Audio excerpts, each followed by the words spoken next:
overthink.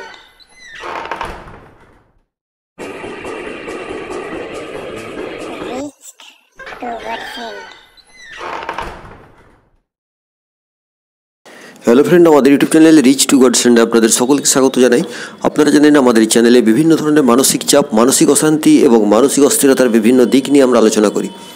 আজকের জীবনে মানসিক চাপ নেই এরকম মানুষ পাওয়া মুশকিল, আর এই মানসিক চাপ যখন অত্যাধিক বেড়ে যায় তখন মানুষের জীবনহানি বা আত্মহত্যার মতো ঘটনা ঘটে গিয়ে থাকে।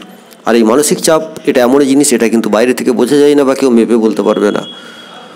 আমরা যদি এই জীবনে মানসিক চাপটাকে একটু কমাতে পারি, তারই কিছু পদক্ষেপ হিসাবে আমরা এই চ্যানেলে তার প্রয়াস মাত্র। আপনারা জানেন আমাদের এই চ্যানেলটি এটা কিন্তু কোনো মোটিভেশন চ্যানেল নয়, এটা শুধুমাত্র মানসিক চাপ এবং মানসিক স্বাস্থ্যের উপরে কিছু আলোচনা। প্রত্যেকের জীবনে কিছু কমন সমস্যা থাকে, যেই সমস্যাগুলো দেখবেন আজকের দিনে প্রায় প্রত্যেক মানুষের জীবনেই ঘটে চলেছে। ধনী দরিদ্র বা আপনার সুস্থ অসুস্থ প্রায় কেউ না কেউ ভুগছেন। আজকে সেরকমই একটি খুব কমন বিষয় নিয়ে আলোচনা করব। দেখবেন বিয়ের পরে স্বামী স্ত্রী উভয়ের মধ্যে একটা কথা শোনা যায় যে আমি অ্যাডজাস্ট করতে পারছি না বা আমি মানিয়ে নিতে পারছি না। আমরা একটা প্রচলিত কথা শুনে আসছি, দেখবেন সেই মন ভোলানো কথা, যে একটা মেয়ে তার সংসার ছিল এক জায়গায়, সে তার বাবা মা পরিবার সবাইকে ছেড়ে দিয়ে চলে আসছে, এসে এখানে তাকে অনেক কষ্ট করতে হচ্ছে একটা অচেনা জায়গায়। তো এই যে আমরা পুরনো একটা তথাকথিত কথা শুনে এসছি, কিন্তু বাস্তবে দেখবেন এটার কিন্তু কোনো মিল নেই। আপনার বাড়িতে দেখবেন একটা হয়তো গরিব ঘরের মেয়েও যদি উঠে আসে, সেও কিন্তু এসে আপনার বাড়িতে দুদিন থেকে বলে আমি এছাড়া খাই না, আমি এটা ছাড়া পড়ি না, আমার এটা চাই। এগুলো দেখবেন সে বলতে থাকে এবং সে এমন দাবি করতে থাকে কড়াভাবে, যেটা কিন্তু আপনার ক্ষেত্রে অ্যাডজাস্ট করা সম্ভব হয়ে ওঠে না।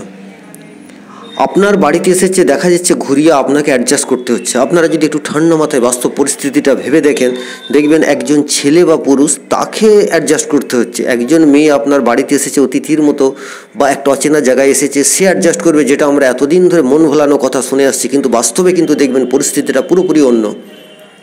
আপনি হয়তো সারা জীবন ধরে একটা জামা পরে আসছেন বছরে, বা আপনি দেখা যাচ্ছে আপনার বাড়িতে জিনিসপত্র রাখতেন যে জায়গাটায়, আপনি সেইভাবেই চালিয়ে আসছেন। কিন্তু আপনার বাড়িতে যখন আপনার স্ত্রী এলো, তখন কিন্তু সে এসে বলছে এইসব আমি অ্যাডজাস্ট করতে পারবো না, এটা আমি করতে পারবো না, এটা করতে হবে, ওটা করতে হবে। আপনাকে ঘুরিয়ে অ্যাডজাস্ট করতে হচ্ছে তার মতো করে।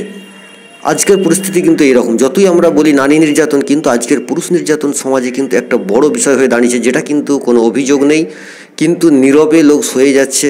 আর এর জন্য কিন্তু দেখবেন কত মানুষের যে তার শারীরিক প্রভাব পড়েছে এই মানসিক চিন্তাটা গিয়ে, সেটা যার হয় সেই জানে। দেখবেন এত মানুষের সুগার হচ্ছে, সবার কিন্তু চিনি খেয়ে সুগার হয়ে যায় না বা মিষ্টি খেয়ে সুগার হয়ে যায় না। বেশিরভাগ কিন্তু মানুষের, অর্থাৎ 90% এই পুরুষ যে সুগারে ভুগছেন, ডায়াবেটিসে ভুগছেন, তার মূল কারণ হচ্ছে কিন্তু তার অত্যাধিক মানসিক চাপ। আর এই অত্যাধিক মানসিক চাপ কিন্তু তার কোনো বাইরের লোক দেয়নি। অত্যাধিক মানসিক চাপ তার ঘরের লোক, যে তার বিছানায় শুয়ে আছে, যে তার পাশে আছে, যাকে বলা হয় অর্ধাঙ্গিনী, সেই কিন্তু অর্ধেক দেখবেন মানসিক চাপের কারণ। কথাটা শুনতে যদি আপনাদের মনে হয় অন্য টাইপের, কিন্তু আপনারা যদি বাস্তবটাকে মিলিয়ে দেখেন, কিন্তু এটা সর্বাঙ্গীন সত্য। আপনি হয়তো আগে যে বাজারটা করতেন, খেয়ে নিতেন, যেটা করতেন অ্যাডজাস্ট করে নিজেই নিজের মতো করে, বা ফ্যামিলি, আপনার ফ্যামিলি সবাই অ্যাডজাস্ট করে নিত যারা এই বাড়িতে আছে। কিন্তু সে এসে দেখছেন ঘুরিয়ে আপনাকে অ্যাডজাস্ট করাচ্ছে, যে তুমি অ্যাডজাস্ট করো, আমি অ্যাডজাস্ট করবো না, আমি এটা ছাড়া খাই না, আমি ছোটোবেলা থেকে এটা ছাড়া পড়ি না। আপনি স্বামী, আপনার বাড়িতে আছেন, আপনাকে ঘুরিয়ে তার মতো করে অ্যাডজাস্ট করতে হচ্ছে।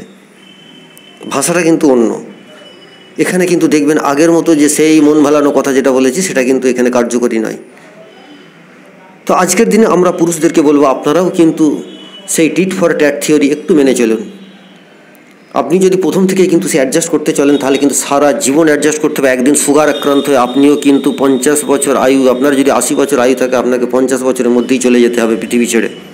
আর যে কটা দিন বেঁচে থাকবেন নরক যন্ত্রণা নিয়ে বেঁচে থাকবেন। তো আপনিও টিট ফর ট্যাট হন, আপনিও অ্যাডজাস্ট করা বন্ধ করুন। সকলেই ভালো থাকুন, সুস্থ থাকুন।